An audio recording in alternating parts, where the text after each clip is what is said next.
Great to meet you, Julian. Great to have you here. He's going to give the next speech, Mr. Julian Buckinfuso. Give him a round of applause, please.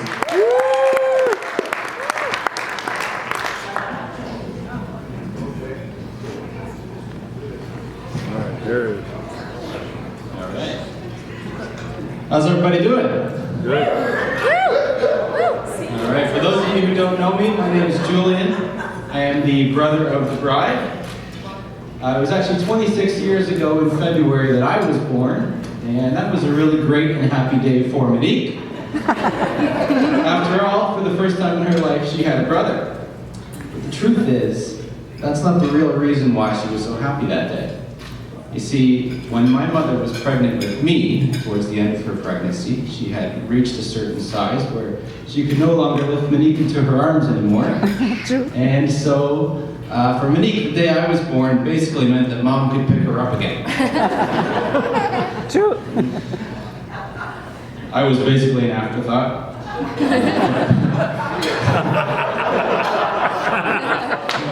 Boy, was Monique surprised to learn that this new baby was actually coming home with the family, too.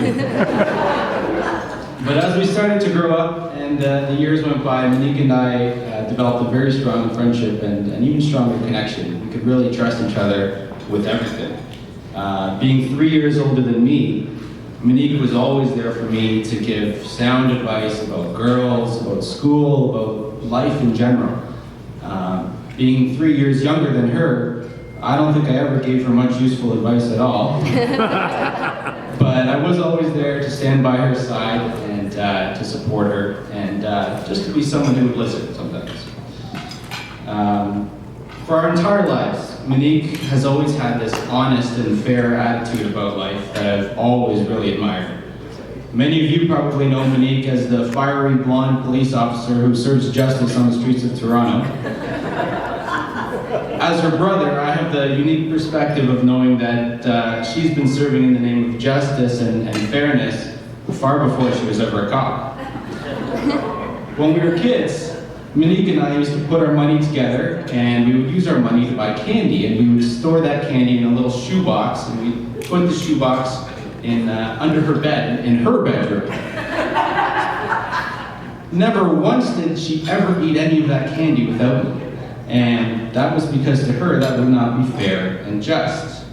And even when we did eat together, she was always the one in charge of distributing the candy into exactly equal portions.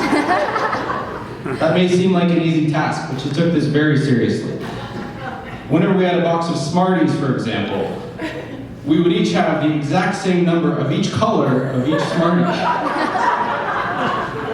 We weren't even allowed to start eating until the colors were all grouped to piles and then placed into two equal piles.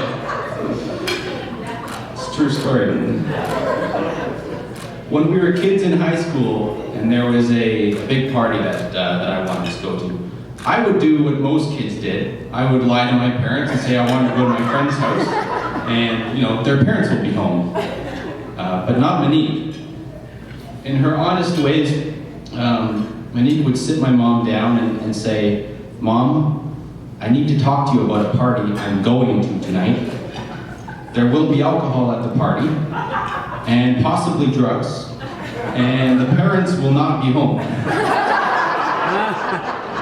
But you know me, and you have raised me well, and you know that I would never do anything to get me into trouble.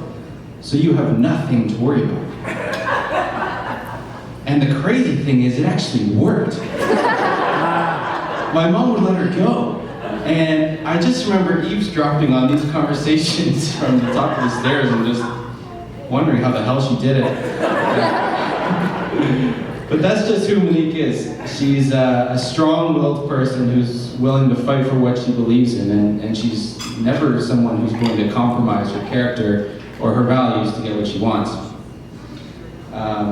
Chris. Monique is one of the most important people in the world to me. So I would not say this unless I absolutely meant it 100%. As her brother, I feel that you are a perfect match for her, and you are absolutely worthy of her in my eyes.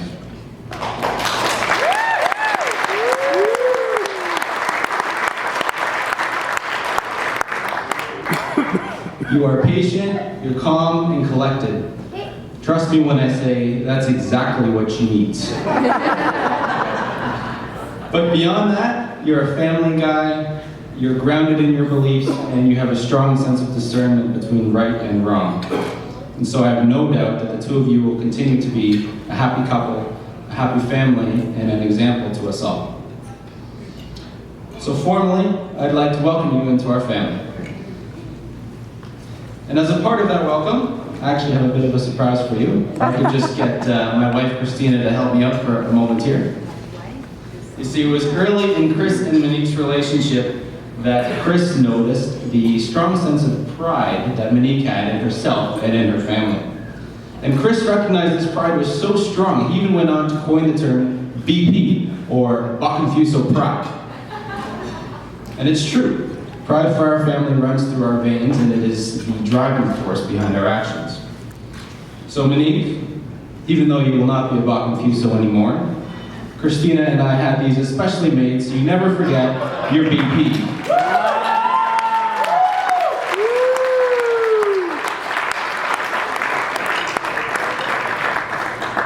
Don't worry, Chris and Alina, we made one for you too.